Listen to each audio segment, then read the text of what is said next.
Technology and Development Seminar Series. The title for today's talk is Project 14 Trees, a Social Ecological Experiment.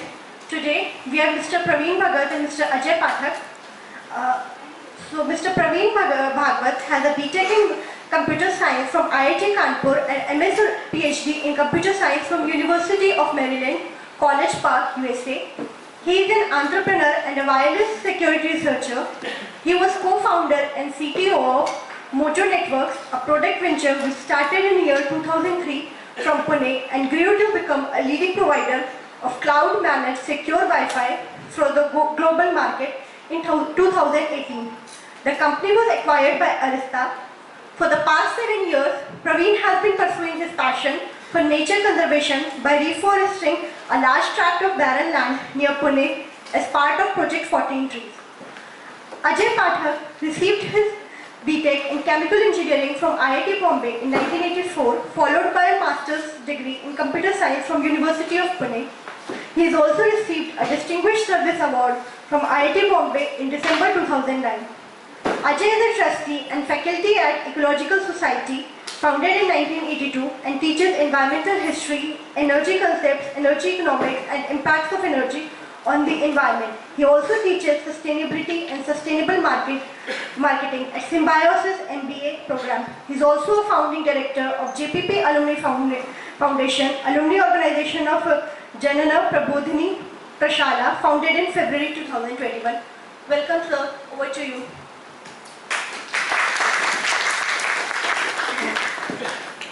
So my pleasure to be here among all of you today. And I think Ajay will also agree with me. We want to turn this into a more interactive discussion. So feel free to interrupt us anytime during the talk. And in fact, how the talk will flow will depend on the kind of questions and objections that come in the way. So we don't want it to be a monologue to begin with. And you may be wondering, as was described in my introduction, that I am actually a professional computer scientist, and now I am sucked into a completely different direction. So this talk is going to be about the story of many things which have brought us to this point. And to anchor today's discussion to IIT Bombay specifically, some of you may have seen this news announcement came out 2 days ago, that one of the alumni from IIT Bombay, Shirish Devdar, he collaborated with us to begin a very interesting social psychological experiment, and that is, we are planting a grove in the name of all faculty members at IIT Bombay.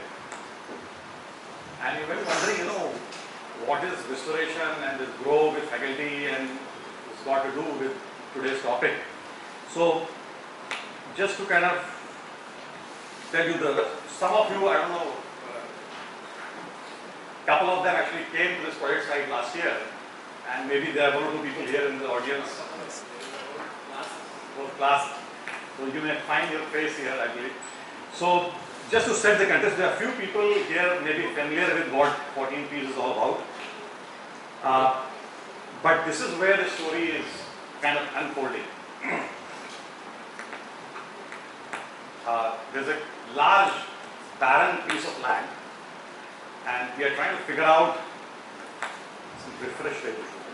Try to like it down.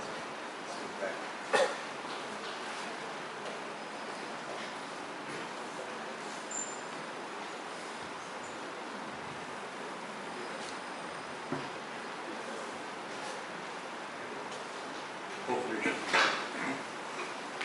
So there is a large piece of barren land near Pune. And I'll tell you the story of how I kind of got into this whole problem of trying to reforest this area. And the story actually goes back at least 10 years ago, when I used to run my tech company called Mojo Networks. And we were having our board meeting in Lonavala. So I was driving from Pune to Lonavala, and there's a beautiful highway, Pune-Bombay Expressway.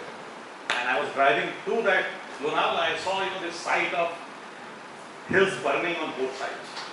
So I kind of stopped and took some pictures. And at that time, this whole curiosity came to my mind that why people are burning this nice landscape. And some of you have driven on Bombay-Pune highway, you will notice that during monsoon, it's such a beautiful setting. So why would anybody want to do that? So I've always been puzzled by this human behavior, why people do it. First I thought it is natural, some accidental fire, but it turned out it is not natural, it is deliberately done by humans. So I contacted forest department, why don't you do something about it? And their answer was, well, I mean, what's the problem here? I mean, this is the way we use our land. It's like part of our culture, that we take hills and we burn them so that nice grass will come again in the next monsoon season, and we feed that grass to cattle. So this is how the milk industry essentially feeds the cattle. And people have accepted that this is how they are going to do the natural resource. So once upon a time this was a jungle, and now it has been converted into a grassland. And somehow since my student days I was very much into trekking, mountaineering, and had developed an appreciation for nature, that nature is something we should be protecting, conserving, not kind of burning it like this. So that thought was always at the back of the mind. And to get a feel for what are the real issues involved, why people do it, or what are the alternatives, I thought of starting to do some kind of an experiment, because I am an experimental researcher by DNA. So rather than reading lots of papers and books, let's start an experiment. Take a barren piece of land and see how can we use it in a sustainable way, and can we find an alternative. So this is a piece of land I acquired in year 2013. This became like a lab space. And 9 years later, this picture that you're seeing here is exactly taken from the same camera position. And in fact, at the bottom left you can see, this is the original picture, and now this is how the place looks. So this transformation we were able to achieve, and that gave a lot of confidence. It's possible to restore the damaged ecological systems. And the most exciting part of this transformation is that this was achieved without drawing on resources from outside. So meaning we did not bring any soil from outside, we did not bring any water from outside, all the labor force that was needed was all local. So nothing was brought from outside. And it allowed kind of the land to rejuvenate. So including the saplings were created locally. And once this experiment succeeded, then the ambition grew. But can we scale it to a larger level? Because a lot of times the techniques that work in the lab setting don't really work when you scale it up. So that's where the ambition grew. And to give you a context of the setting of the problem definition, the area where we are working, if you go back in history 50, 60 years ago, the land was completely thickly forested. In fact, the region from where we are till Bhima Shankar was a thick green forest. But then, if you look at the Google image today, this is how it looks, completely clean shaven. So all the tree cover is gone, and it actually gets worse in the month of March and April when people burn it. So thousands of hectares of land is burnt.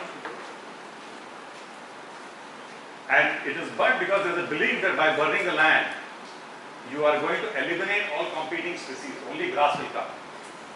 And grass is what you need to feed the cattle. So this is the cheapest way to feed cattle, which is fine, but what it does, it completely destroys the biodiversity of the region. So all the microbes, the birds, the insects, everything is gone. So after 50, 60 years of sustained burning, the land fertility starts to drop, topsoil erosion happens, ground's ability to absorb water reduces, so the groundwater depletion happens, and basically you sort of get into the one-way path of nature destruction, which becomes very, very difficult to repair. So that was the setting, and after the success of that 4-acre pilot, we said, can we do something to scale this idea to the bigger region? So what we have done, we're starting from an ecologically devastated land, we are creating water bodies by identifying the right spots where we can store rainwater. These are some pictures of the rainwater ponds that we have done to hold the water, and we essentially live within the means. So whatever water we collect during monsoon time, we use it throughout the year. And this condition is artificially imposed. Because just 7 kilometers away there is a Chaskawan dam, and you can put a pipeline there and draw water, but we are forcing ourselves to not use that route at all, because we want it to be a scalable, replicable experiment. So we are artificially forcing ourselves to not use any resources from outside. So no soil from outside, just within the means. And then plant native species. And this is where our collaboration with the Ecological Society has been hugely valuable, because I did not know what species to plant. So people who have studied the flora of Sahyadri region gave us a catalog of trees that we should be planting. And many of these trees actually are only fodder or food for the birds and insects. There is no human value. Still we are planting them. So this project is not being done with any economic returns in mind. We are essentially doing something to bring the biodiversity back. So our idea is to bring all the insects, species, birds to come back. And because such species are of the type which cattle eat, you have to protect each sapling. If you don't, then cattle will come and throw it away. So we are protecting each sapling for 3 years using a bamboo tree guard. And because now we need bamboo tree guard in mass quantity, it is spawning a new local tribal industry where they are manufacturing these bamboo tree guards and supplying it to us. So it is promoting more employment generation in that area. And in 3 years, this bamboo automatically degrades and sort of goes into the soil. So it's a completely sustainable structure. Has no sort of pollution side effect at all. It is fueling the local economy and doing the job of helping us sustain the environment. So because I and Ajay come from a pure computer science style background, we are trying to do everything very, very systematically. That just like we have a MAC address for every Ethernet port or a Wi-Fi access point, we have a MAC address for every tree. So we are logging, exactly where the trees are, what is the geopositioning, when we planted them, who planted them. So there's a cloud database in which all the information goes. There are apps being built to log this information and put it into the cloud. So to summarize, we are working on a degraded land, using water only available from rain, planting species which are native, the saplings are also grown locally, and we are protecting them for 3 years, after which the system becomes essentially self-sufficient. What is IoT? Pardon? IoT is basically, you can use some Internet of Things technology for monitoring and purposes. So we are trying to do this project in such a way that it becomes a large-scale laboratory for doing any systematic scientific experiments. So that is the intent behind doing things very, very systematically. Like how much area have you done from pilots? So our 4-acre pilot has grown to 200 acres, and now we have access to additional 1200 acres of public land. So we are working at that scale, and it's actually growing. So every few weeks, some more Gram Panchayats come and give their land to us. So we are talking of fairly large scale. So this is what I would say is the easy part of the project. That you know exactly what to do, the ecology and biology of the water, the soil and everything is well understood. The more kind of a difficult part of the project, which I have begun to appreciate now, is how to drive human alignment in that region to make this happen.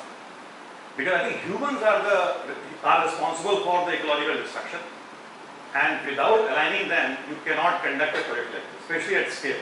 Because there are too many stakeholders. There is a Sarpanch, there is a Gram Panchayat members, there are the local influencers, there is the forest department, there is the agriculture department.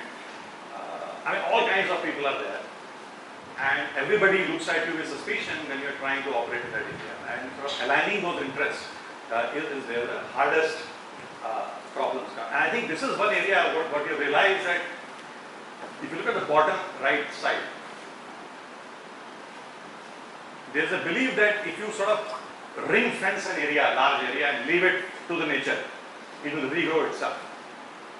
Perfectly right assumption. The problem is humans will not let it happen unless you can align their interests.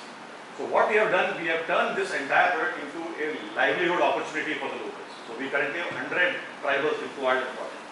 And because they are deriving their daily wages, their livelihood out of it, and we are promising them lifelong employment. So suddenly their interests get aligned, that they are getting their sort of daily wages out of it. Not only the livelihood, we are also turning many of those people into micro-entrepreneurs. So idea is, they start building their own small enterprises like nursery, tree garden making, compost making, and things like that. And more recently, we realized that even opportunities like tree tagging, where you want to build a database, can be a huge opportunity for tribal kids because for them it's upskilling. And now they are moving on to Android apps and taking pictures and scanning and uploading. And we actually have more than 1 lakh trees in our database, which are all done by these kids. So if you scale it up, that becomes a micro enterprise for them where they can essentially run their business. So it's not just digging of pits and watering, but also there can be value added micro enterprises that we can think about. Now, another interesting learning for us was that this is also an area where there is room for a lot of innovation and creativity. And maybe during the talk, as we get into more Q&A, I will give certain examples that innovation is not only limited to high-tech sector. In fact, there are some very high-tech problems that we have run into, which need to be solved in the context of the problem that we are dealing with. And in fact, some of the apps that we are imagining, they need to be even smarter and simpler than what you would design for a typical high-tech audience. Because you are dealing with people who really need to have extremely simple interfaces to kind of do. So if time comes, we will give you some examples of it. So there's plenty of room for innovation even in this sector. And finally, we are also trying to do this project in such a way that we create some sort of a connect between the urban masses to such projects. Because one of the things that I have noticed that typically very large scale such projects, people believe it's the government's job to do it. All the, UN targets of CO2 emission, government will do it, I have nothing to do with it. There is no connect. If something gets burnt, something gets failed, not my problem. And what we realize that unless such activities are done in a way where people feel direct connection with it, things won't really stick, things won't really succeed. So how do you do these projects in a way where you build that connect? That has been a very, very important observation. I'll show you some examples of how we have gone about sort of doing it. So it is not just about digging of pits and planting of trees. That's what you're doing. This is a kind of a visual table of content of everything that we are doing. That we are transforming barren land, we are creating water bodies, we are growing native species, we are creating themed groves, and I will explain in a minute what I mean by that. We are running crowdfunding where people are adopting these trees. People who come to the site are served an experience of purely homegrown organic food. We are promoting biodiversity revival, we are creating micro-ventures, we are creating livelihoods for tribals, we are training these tribals into becoming, trained in conducting similar activities in other areas, sort of a rural ITI type of a center we are kind of running. And the beautiful thing about the project is that the entire project is managed by only volunteers. We don't have a single paid staff, except for people who are actually working on the ground, who are paid on a daily basis. But other than for all the software development, for the back-end operations, report writing, outbound communication, it's all volunteer driven. So very much like open source software projects, the way they are run, when people just do it out of passion and interest. Nobody really gets paid for it. So similarly, we are running an open source kind of environment project where more and more people are kind of joining. And the whole site visit is designed in a way where people sort of feel inspired to sort of get connected with the nature conservation. And we are of course building databases to collect carbon credits for all the trees and everything that we are planting. Also cultivating the site in a way where artists and creative minds can come and express themselves. So there's plenty of room for creative expressions there. And of course community engagement and inspiring locals is an integral part of the project. And in a subtle way, we are also kind of spreading environment awareness among the school kids. And most lately now we are engaging with corporates because we obviously need some capital to be going. And that's where the CSR engagements come in. So there's a whole lot of things going on.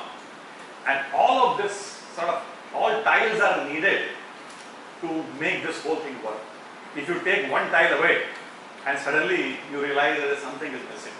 And so this whole the menu of various activities that we have assembled is to essentially do it in a way where people feel connected and engaged. So just to give an example of how you throw in some creativity in solving some of these problems, this is our attendance board at the site. Instead of taking a print out and calling out names, are you present or absent. We just take the pictures and put it on the board and take a picture of the board every day, and that's the attendance. So a back-end automation is being built, so you take the picture, feed it into an AI engine, and then you figure out who's there. No thumb impression, biometrics required. And what it does, it sort of creates a sense of belonging to the whole team, that they are recognized as an individual and are sort of integral part of doing this project. So it creates a sense of pride and belonging among the workforce. So all the team motivation issues get solved just by putting up a board like this, and it seems to be working for us. And interesting thing is that we have not gone out and sought for workforce. Through referral network of our tribals, more and more people have come and joined us. And in fact, more and more people are coming. So we've never put out any ad ever that we're looking for people. People are just automatically coming. Just because this design has clicked. And in fact, this picture became viral in their community. So when people saw this, hey, I also want to work. So an example of creative thinking which has helped us solve a very simple human engagement problem. The second experiment we did, one day I took sort of the list of all the villagers from the Sarpanch, and we put a board on every tree along the path. That this tree belongs to this person, this tree belongs to this person. So there's a tree in the name of every villager. So when people woke up one morning and said, hey, there's a tree in my name. So it kind of created a very interesting reaction. Not that people will start watering the tree just because the tree is in their name. But people became more vigilant. So the contractor we had hired who would go around and water these trees, if the contractor disappeared even for a day, the people would chase it. I need to. So our headache of monitoring the contractor completely went away because locals started chasing the guy. And surprising thing is that close to 98-99% survival we have achieved on the roadside plantation just because now people see connected with that plantation. So a very simple idea which kind of allowed us to reach out to the hearts of the people. Now then we got another idea that when the visitors come to our site, we start mapping trees to the visitors. Because every tree, as I told you, has a MAC address. So we just have to attach the name to that MAC address. So this is a sort of standard procedure. Those who have been to the site would have realized that we ask you to fill out a slip, put the tree number, and that tree sort of gets associated with it. So we've got this basic primitive where we can connect a name to a tree. And once we got this primitive kind of nailed down, I created an IIT Kanpur faculty group about 3 years ago and told the director that we planted a tree in the name of every faculty member, and the director felt, hey, this is great, this is good idea, and somehow the word spread, and finally the IIT Bombay faculty group is also paid. Now the word is spreading. So IIT Delhi guys are getting activated. Something is happening. Why aren't we doing it? So we are sort of playing on the emotion of envy. Alumni spread all over the world, and we are planting a tree in the name of every graduate from IIT campus since 1965. So there's been a lot of debate going on. Is IIT K number 1 or IIT Bombay number 1? Right? I am from IIT K. I believe IIT K is number 1. If you guys beat the 40,000 number, I accept. But till then, the winner is right. So, not only alumni grow and faculty grow, we are creating smriti ones. So, people who want to plant trees in the memory of their parents, grandfathers. We have birthday grow, we have anniversary grow. So, basically, we are looking for excuses. Anything that people, some memory that people cherish. And you essentially sequester that memory in the form of a tree. So what's interesting is that I am not viewing these forests as a sequestration of carbon. I am seeing them as sequestration of memories. In fact, one of my batchmates has sponsored a Hall 3 e-talk group because he said, the time he spent at e-talk wing is the best time of his year, and he has sponsored 100 trees to sort of memorize that time spent in Boston. So there are things which sort of appeal to people. And people are willing to sort of, preserve those and cherish those. So, this is sort of how we are trying to get the urban masses to start connecting with such activities. Because once a forest becomes a part of their cherished memory, they get concerned and they want that asset to be protected forever. And the idea is to scale this up. I mean, 28% of land in India is completely barren, and its potential to forest that entire land in our lifetime in the next 15-20 years. And it's a purely a management problem, because land is there, labor is there, rainfall is there, and plenty of capital is lying around. So it's a question of, can you connect the dots and make it happen? And I am a strong believer that in the next 15, 20, 25 years, in our lifetime, it is possible. It's a pure management problem. And a few more examples, and I'll turn over to Ajay to talk about the social, ecological aspects of the experiment that we are doing. So, ACM is Association of Computing Machinery, is Association of Computer Scientists. Very interesting story. One of the conferences, they had asked me to give a talk, and at the end of the talk, they gifted a large piece of wood. I mean, you've seen a lot of conferences here, sort of gifting these plaques, which frankly become a liability, you know, because I travel in this backpack, and now you're carrying this big plaque. How are you going to board the flight? So a lot of people secretly leave that in the room where they are staying and disappear in the morning. So I said, you know, this honor is great, but you know, I would love if we really do some more meaningful gifts. So ACM actually finally liked the idea, and all conferences of ACM in India today, the gift that they give to the speaker is actually a tree just planted at 40 trees. So an entire hill is being converted to green, and through the gift of trees, which is a small beautiful card, and I show you an example of this card. So for example, last year they invited Shafi, who is a Turing Award winner, 2019 Turing Award winner, as a keynote speaker, and they give this card as a gift. So this card represents a tree planted in her name, and if you scan the barcode, it will take you to a web page where you can see the picture of the tree, entire history, and every year the picture gets updated. So it becomes like a live gift that stays with you for your lifetime. So ACM has taken the first step of getting rid of their physical gifts and starting to give this tree. And I actually seen this idea in Bombay also. You get so many visitors. Start giving them sustainable gifts as opposed to giving them this trophies and plaque that they don't want. So this is an example of a board which pops up when you scan the barcode. There's a picture of the tree, exactly where it is located, GPS coordinates, and you can monitor the tree. Right? So clearly, we are working on a very low-tech problem of tree plantation, but there is an extremely high-end cloud backend which is required to deliver the experience that people want. So we are kind of marrying the extremely high-end with the extremely low-end. And I tell you, this combination of space is so fertile that everything we touch, we see new opportunities. And at this point, you know, we are sitting with hundreds of problem statements. So if anybody wants, we have plenty of things to keep you busy. Maybe I'll do this a little bit later.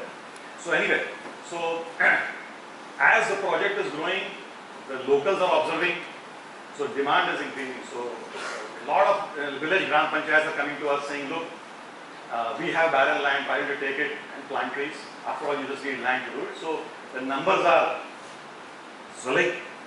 So we are now planting on farmers' land, we are planting on Gram Panchayat land, we are planting on roadside, we are also acquiring land and planting. So all combinations of land areas we are working on.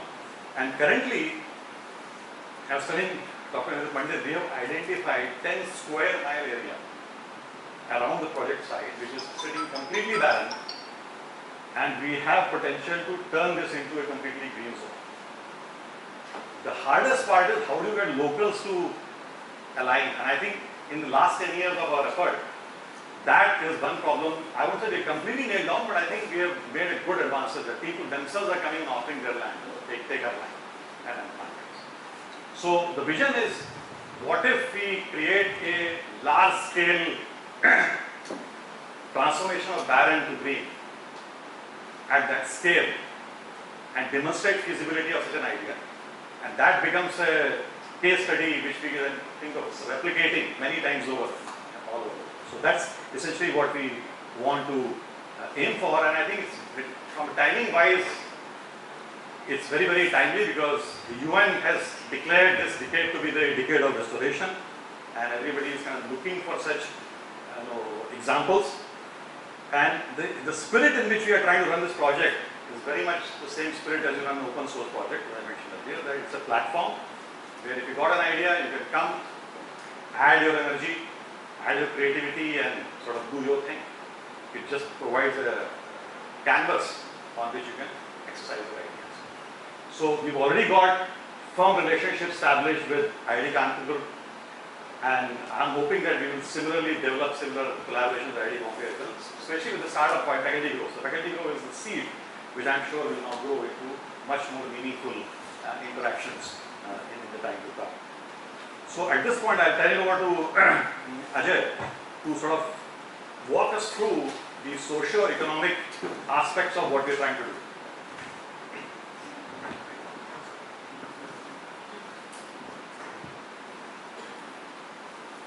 So thanks Pankaj for reminding me that there are only 10 minutes available. I have a question for all of you.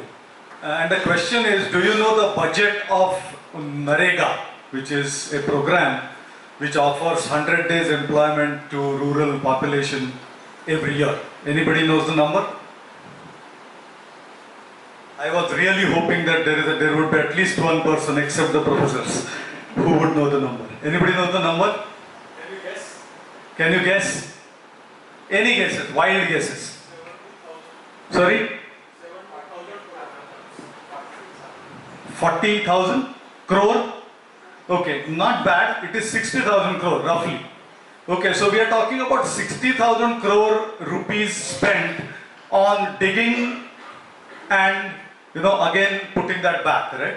So virtually nothing much happens out of NREGA, as you know, except that 100 days of employment that is provided and available to those who want to avail of that. And there are many other challenges which are different. Now the point I am trying to make is that if this is the amount of capital that is available, right, and which provides opportunities and a little bit of employment and money to for only 100 days for whatever number of people who are willing to actually work physically, how about putting this money into a project like this? So that this project, if you really get this kind of funding, you're not just putting the money for conservation and restoration, but you're also creating micro enterprises. You're essentially creating livelihood opportunities whereby these opportunities can potentially sustain them for a very long period of time. Right? So I think the reason I wanted to actually quote this number was for you to understand what is the quantity of money that is available with governments, which can potentially be deployed in a much better fashion, and opportunities could be created for many. Now coming back, I would just like to some of the things you already know of, but I still want to emphasize these things, is that development means that we need more energy. That's, I think almost everybody says that we need more energy if we have to develop. Right? If we are to be considered a developed nation, we say that we need more GDP. Right? Everybody wants to say that we need more GDP. All the development models are specifically and only centered on humans, assuming that if humans develop, everything will be alright, irrespective of other life forms. Number 4, all the development happens, which we do not really necessarily account for, is through natural resource depletion. So it is not that without natural resource depletion, we are growing GDP. So suddenly at one point in time, we might find that because I do not have a natural resource, I won't be able to grow the GDP. Right? And apart from that, GDP counts many different things which should not be counted and so on and so forth, which is a different aspect. The focus that we have is purely techno-economic. For that matter, I would even put it purely economic. Technology happens to be just a proxy, right? Everybody wants to say, how can I get maximum amount of money as a graduate from this institute or any institute. Nothing wrong in it, but there are other aspects which are the two axes that I'm going to talk about a little, which is social and ecological aspect. And the last part is therefore, because we have all these things as measures of progress, measures of development, we land up in unsustainable development. So till this point, now you will realize that we are probably not measuring our progress right. We should of course be measuring progress, and without measurement we may not be able to manage. But what therefore could there be a different set of parameters that we would like to look at? So instead of saying that we measure GDP, we would rather like to measure well-being directly. Now, in the context of this project, you will realize that people who were actually working in industries before COVID started working on this particular project after COVID, and they have not left and gone back to the industry. What does that mean? In all the likelihood, their well-being now is better than what was when they were working with industry, right? It's a easy thing that we can infer.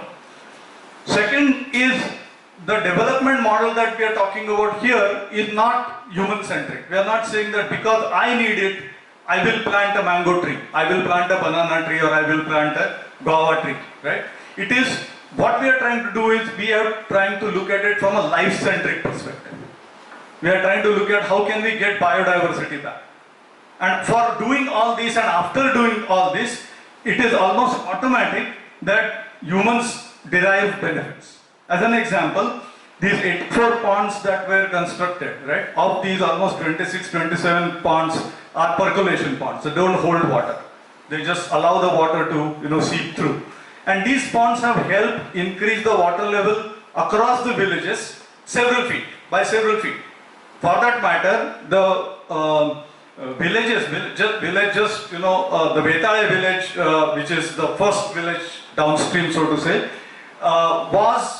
used to have a problem that their wells did not have water for at least 2 or 3 months in a year. Now once this whole exercise was done, water levels increased substantially. They now have water. All 12 months. So those are, I think, implications of saying that life-centric development can also help in helping human beings. So rather than looking at human-centric development and trying to see and go down the path of saying that we will rather do natural resource depletion, we flip. We essentially say that let's look at natural resource restoration and conservation and see how that helps human beings. Instead of depleting, we are talking about circularity now. So we are essentially saying that we will use everything that is available and put it back. So for example, most of the fertilizer that now is used, we are using vermiculture, for example, as an example.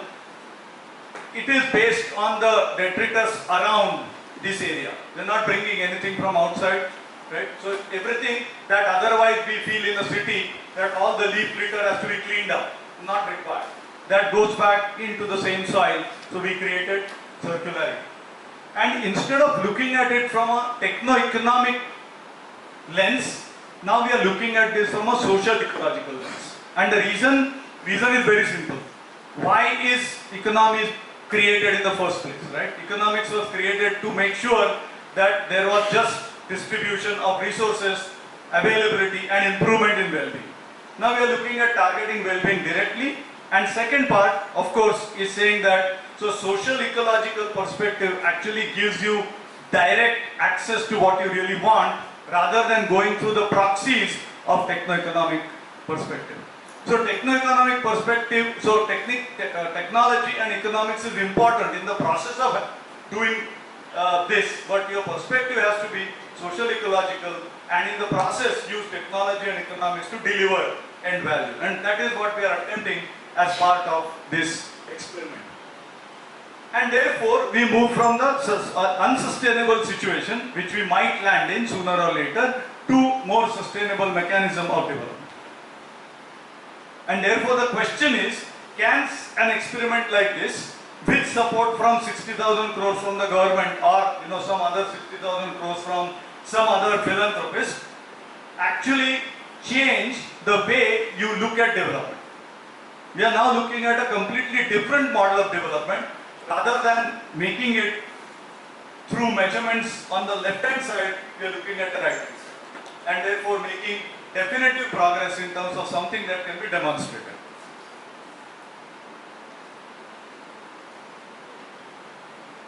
Okay, I will not spend time here.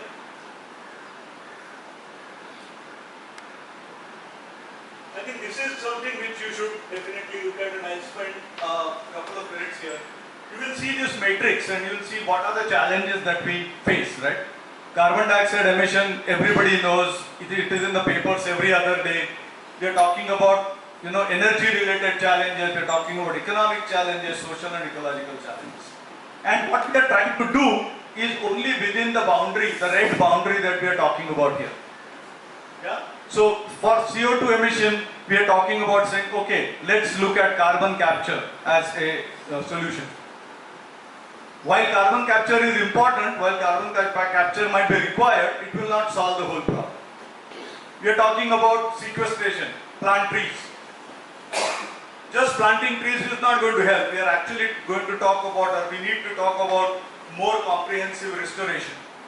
And so for example, energy, we are talking about renewable energy, energy efficiency as the measure that we want to take, developing technologies for that, monitoring, finding out energy saving opportunities and so on and so forth. Very important, but not enough again. Economic, unfortunately, we really see that economic situation today is everybody wants to just grow. And that's a given.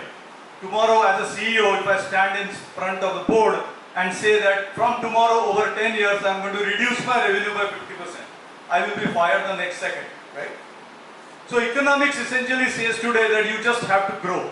And we also saw in the previous discussion that that's not going to help. That's not going to help. So growth, if it happens, let it happen. But our objective is not really growth, our objective is well-being, even for people, right? And of course, for all the life forms. So that is what, and therefore there is a need for complete redesign of how businesses should be designed. How businesses should actually function instead of the way they are doing today. Can I find different ways of doing business? And some thought has been given in this area also. And of course, economic policies, incentives and taxes, things like carbon taxes are being talked about, carbon credits have been talked about, carbon markets have been talked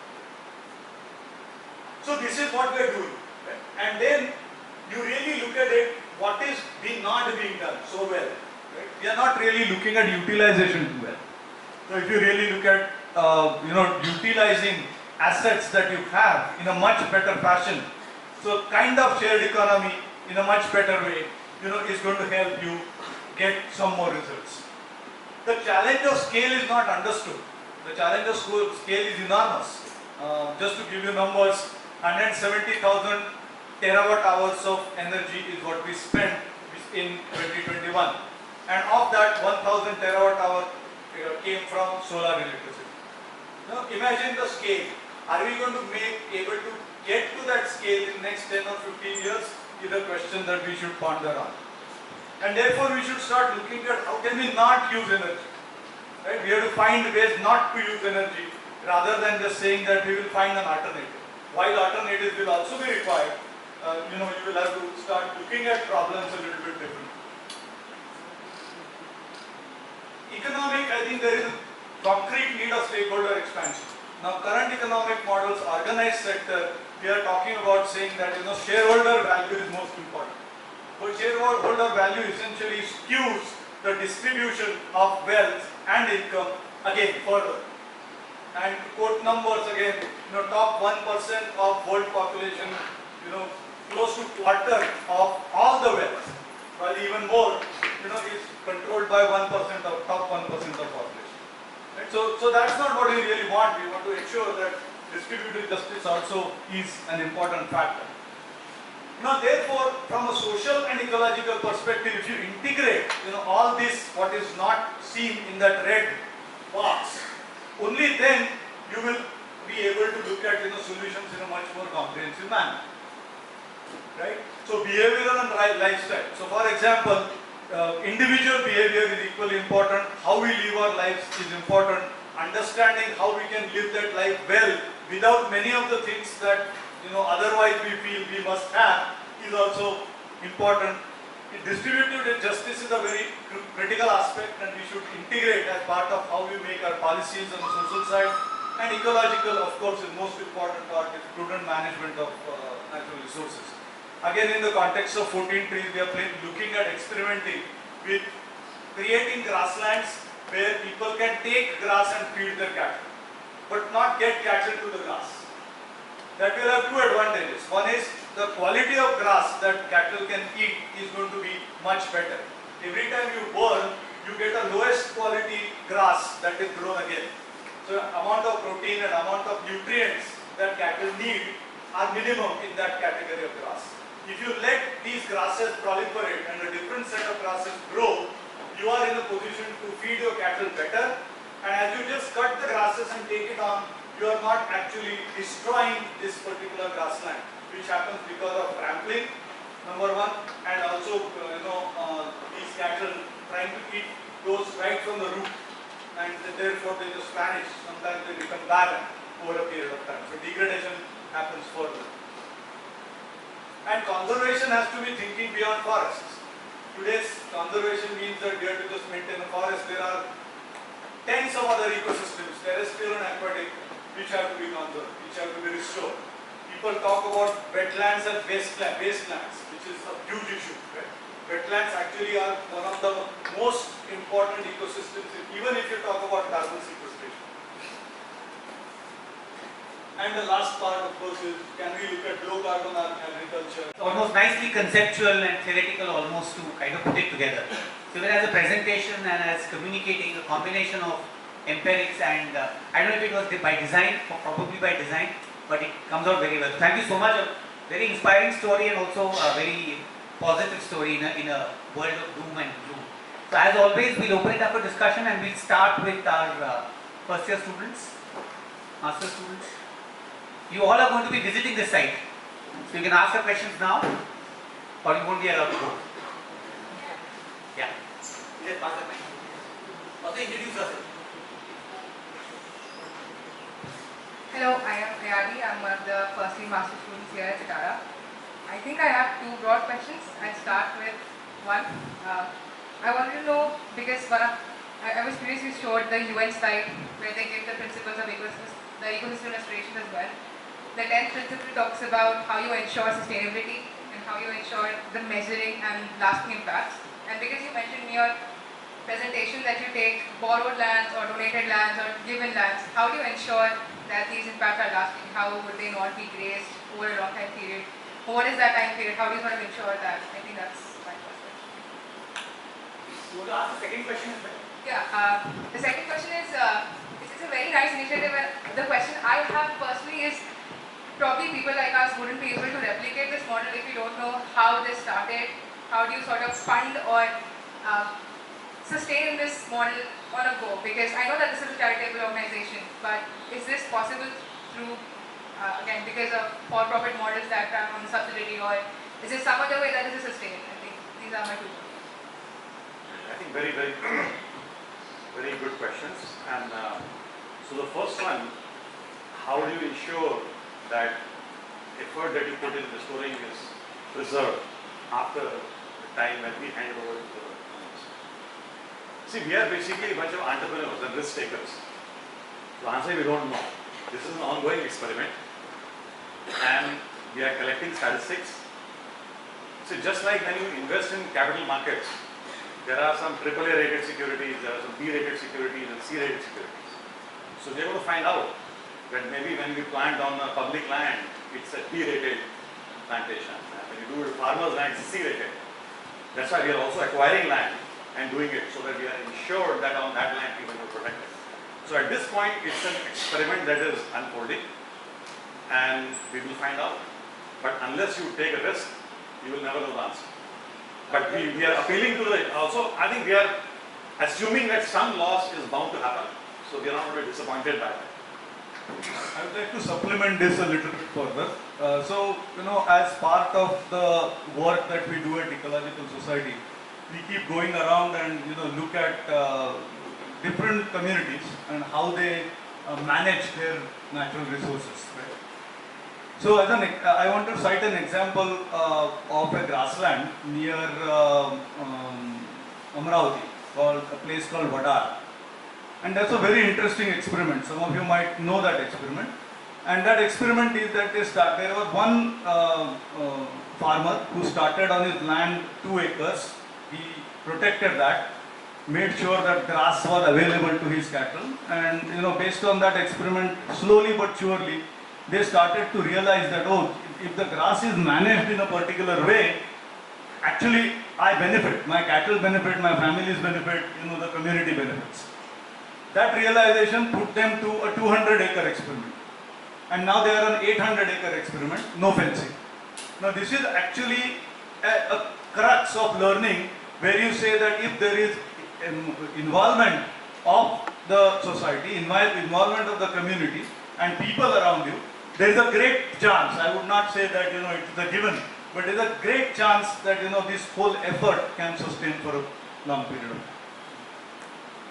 And the second question was, how do you sort of fund it? How do you...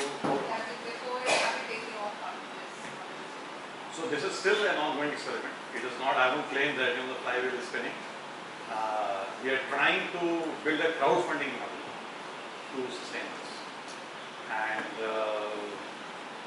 our belief is that you can take it quite some distance with just crowdfunding.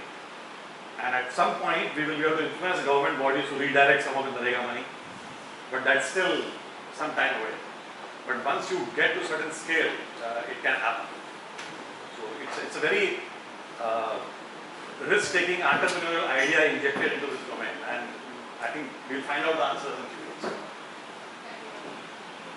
Yeah. Anyone else? Yeah, go ahead. Hi, I'm Yashashri, first year PhD student at Satara. So I had 2 questions. One was related, you spoke about public lands and the village that you are working in has a lot of ST population, and I'm sure you must be aware of the FRA rules that have come into place. So is there some mobilization around that in your project, or because eventually that will come into picture because it has potential for forest rights, and there is almost, I just read about it, 167 hectares of forest land over there. So I don't know if you are working exclusively in agricultural land or it's forest land also. So we are working primarily on agricultural land, not on forest land. Because you spoke about the forest department conversation also, so I was... Forest department guys come to check whether we are encroaching into their territory or not. So you will keep them happy, but hopefully that regulation will not apply to the... Yeah, because a lot of landless farmers are also there in this particular region who are into sharecropping system. So that was my first question. See, our belief is that you have to